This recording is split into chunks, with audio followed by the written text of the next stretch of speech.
Hi, it's me, Dakota boy, Dave Senkow from Tunkhannock Auto Mart, Chrysler, Jeep, and Dodge, here to tell you about another Dakota. One that you're thinking about buying. Hopefully, you'll decide to buy it. It's a 2005 Dodge Dakota ST. Oh, wait a minute. Yeah. Left rudder up, wheels up. Here we go. Unbelievable. It's busy here. Sometimes dangerous too. Got low-flying airplanes here all the time. Now my phone's ringing.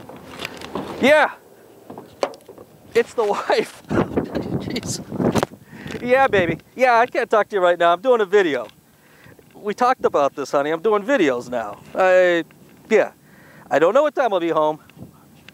Yeah. Right. Stop. Get the skim milk. Right. Gotcha. All right, baby. Yep. Love you too. All right, back to where we were. 2005 Dodge Dakota Club Cab ST V8 Club Cab, one owner, local trade.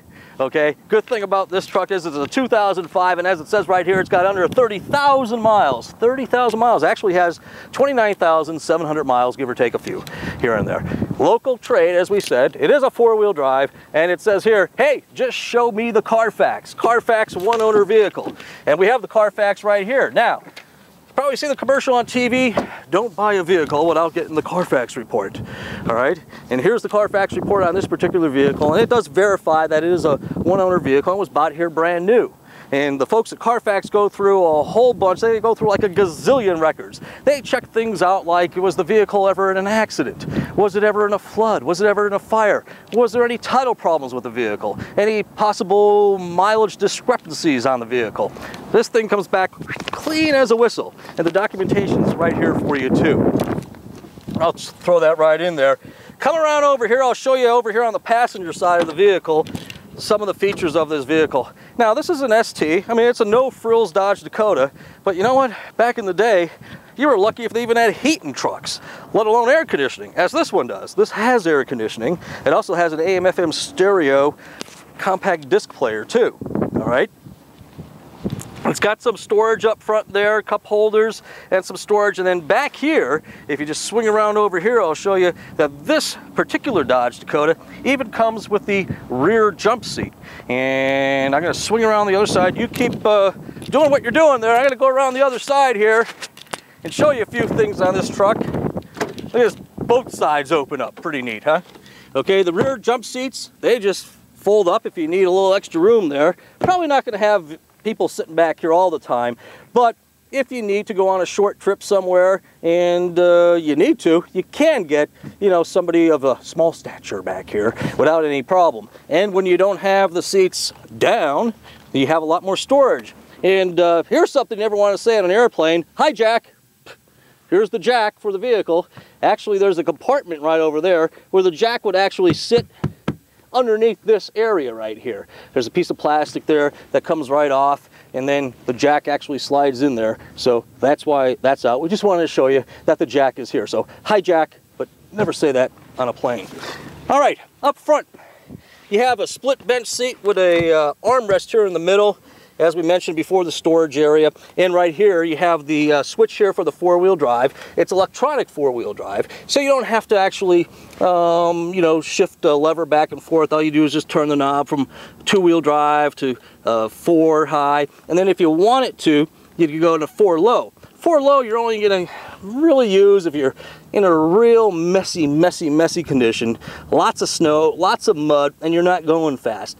And when you go from two-wheel drive to four-wheel drive, you don't actually have to stop the vehicle. You can go from two-wheel drive to four-wheel drive as you're rolling at any legal speed limit, they say. Okay? Might be, you know, you can go a little faster if you want to, but you don't have to get out of the vehicle to lock the hubs.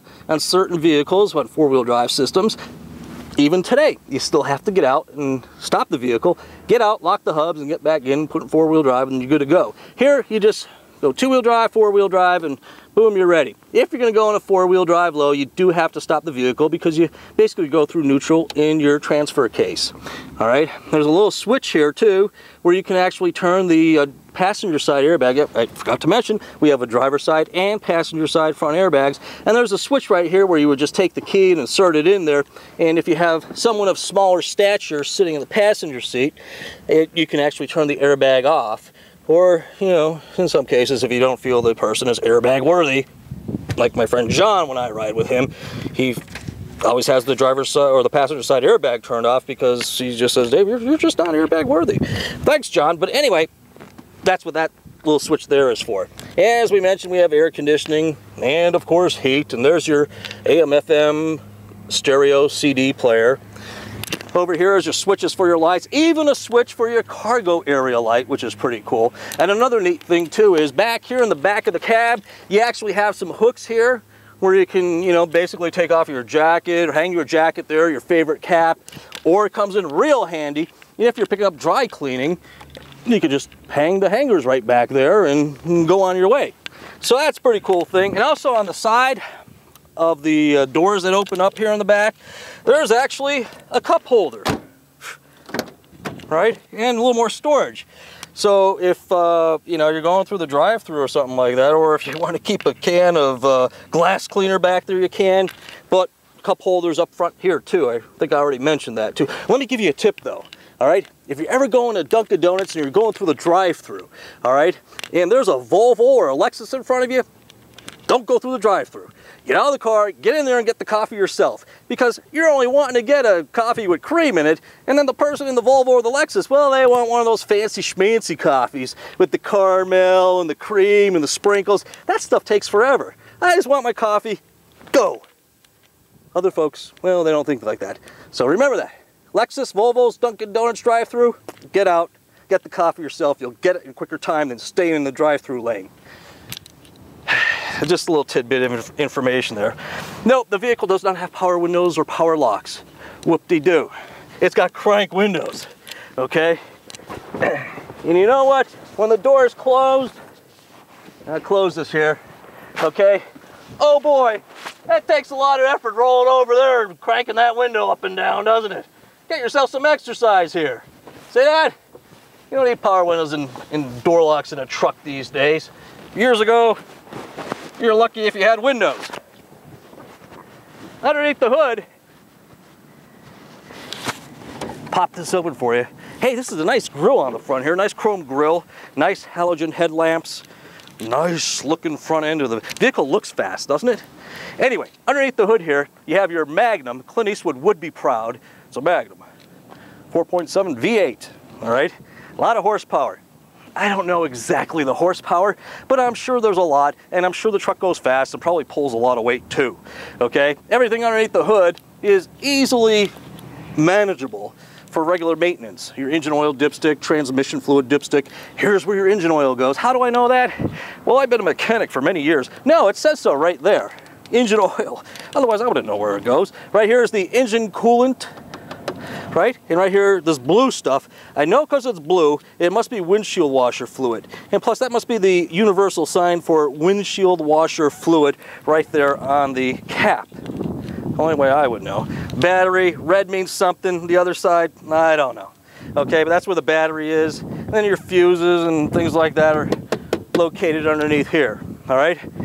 Back in the box here, well, before we get to the box, of course, my favorite little thing right here is the tethered fuel filler cap, which means you'll never leave it on the fuel pump again and drive away. And yes, you just heard me banging off the side of the vehicle, and no, it did not leave any dings, dents, or scratches because it's plastic.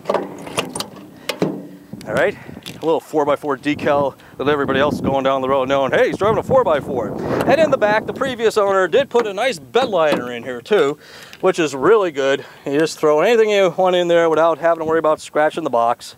But who cares about a few scratches here and there on a truck anyway. But lots of room back here. It's about a 6.5-foot box. And you get a lot of stuff back there from your local Lowe's or Home Depot or whatever. So that's pretty cool. Tailgate's easy to go up and down, rear step bumper, and there's your V8 Magnum The logo on the back of the vehicle. These tail lamps are really cool. They make the vehicle look like it goes really fast, just like the front. Okay, they're aerodynamic. And a nice fresh round of rubber on this vehicle. 4 beefy tires. Okay, you put Abraham Lincoln's head in there, you know, the tire test thing where you put Abraham Lincoln's head in the tire there to see how much thread you got left, and if you can see the top of his head, it means you wouldn't even see the penny, I think. I mean, that's beefy rubber right there. That's a good round of rubber on this vehicle. Okay, so you won't have to worry about spending money on tires or anything like that. I mean, this truck is ready to go. We got a lot of Dakotas. This is probably just one of them that you stop to take a look at here on the lot. The virtual lot. That's kind of scary though. It makes you think of Vincent Price. Virtual lot.